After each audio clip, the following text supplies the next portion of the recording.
This is real. People say you're a hero to your nation. To be a hero in Ireland is a crazy kind of achievement. The sky is the limit. It's ours now. This is going to explode.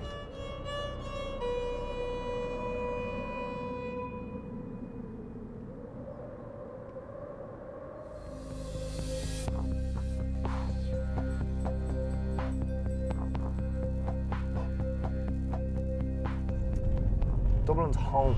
Dublin will always be my home and my kids' homes. It'll always be. The legacy will start in Dublin and it will always be in Dublin. There'll be a representative from my clan in Dublin all the time. This place here, like, this would have been rough when I was small.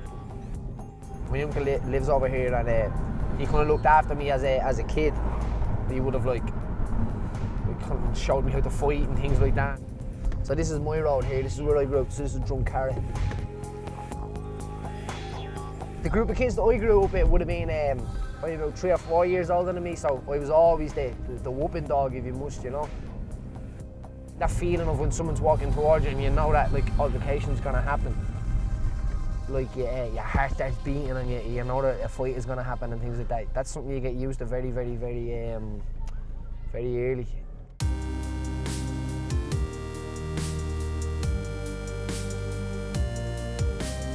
Anytime I'm not doing anything else, I'm drinking tea, you know? This is an Irish thing. You gotta put the water in first, and you gotta put the bag in, and you take the bag out, and you put the milk in. See, it's so easy to mess up, isn't it? You miss one of them, you could lose an arm. Paddy's a huge personality, you know. When you meet Paddy and talk with him, you leave his company in better humour than when you met him. Hey Paddy, how's it going? I can hear him from when he walks in the front door. You just hear laughter, and it's impossible to be in his company and not feel energized. And you know, those days you're coming into training where maybe you're a bit sore and beat up, and hang out with Paddy for 5 minutes and it's like watching a Rocky highlight video. You're ready to go again.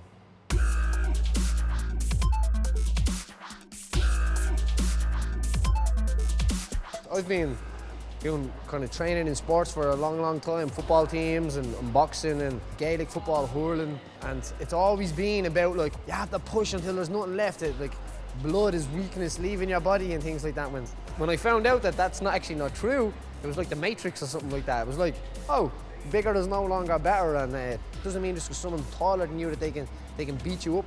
So I think that kind of helps me then make the size of my opponent smaller, and I'm bigger, and I'm really, really technical as well. I think I'm a nightmare for anybody. All right, one combination each. Pitch and catch, let's go. Jab, cross, hook. Slip, slip, roll. Paddy's training camps are always very interesting because he's always coming up with new moves and new sequences that he dreams. That's the most surprising part. He comes in, he goes, I had this amazing dream last night about a sweep, and sure enough, it works. So I'm always curious to see what Paddy's going to come up with in the lead up to a fight. I come here every day training to beat every single person in that division, and it just happens that Lewis Smoke is my next opponent. I can't help but think that he has to drag his ass all the way from Hawaii to chilly old Ireland. Maybe he'll come here and none of it will affect him, but I don't think if he walks down to that stadium and he thinks it's just, oh, that's something you just have to deal with. I've been there, man. It's different. I've been watching Smoker for a while now. He reminds me of Paddy in a way, in that he seems to enjoy the fight. There's a bit more rawness to the two of them. And Paddy is not going to give an inch. It's on home ground, so it's an interesting contest. I can only challenge myself in here every day with the kind of style that he's going to bring. And this is what the game is all about. It's about it evolving, and it's about getting better and getting more sneaky and new moves and new tricks. And it's an arms race. That's what it is. It's whoever gets the best moves quicker. For Paddy to make a statement in this fight in his hometown, let's put this guy away, finish him, put a string of wins together and challenge for that belt.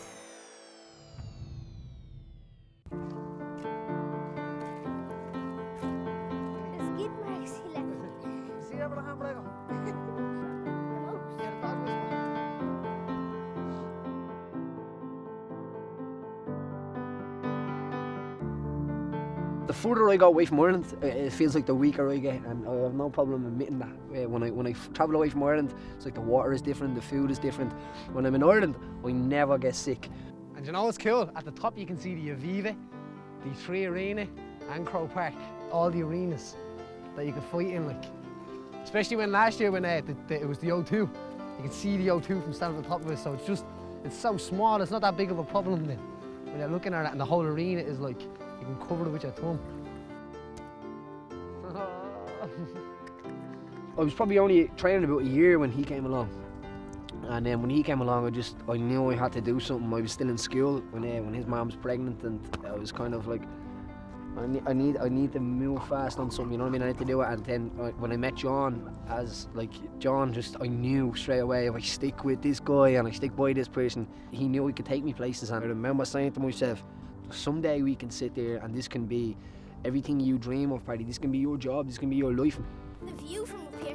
The night before we went to Boston, I came up here at night time, and it's just lights there. And I remember thinking to myself, this time last year nobody knew me, and now probably every single light under there knows my name now. And to me, I'm still the same man, you know what I mean? And when I grew up, we grew up in a it would have been poverty, I would have called it, you know what I mean? And we came through that, and I don't just spend the money now because it's there. Like I appreciate having that money there, and I'm very grateful for being able to earn that with just your hands, you know what I mean? You don't have to go and buy a big toolkit and all that. You just your hands, what your mother gave you, and you went out there and just dreamed and believed. And not only that, the fuel that we're giving to other people now, other kids and other people growing up now. And I knew this is going to explode.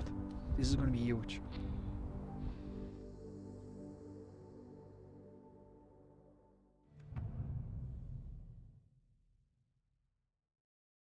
Today we're going to be doing shark tanks. This session for me is one of my favorites.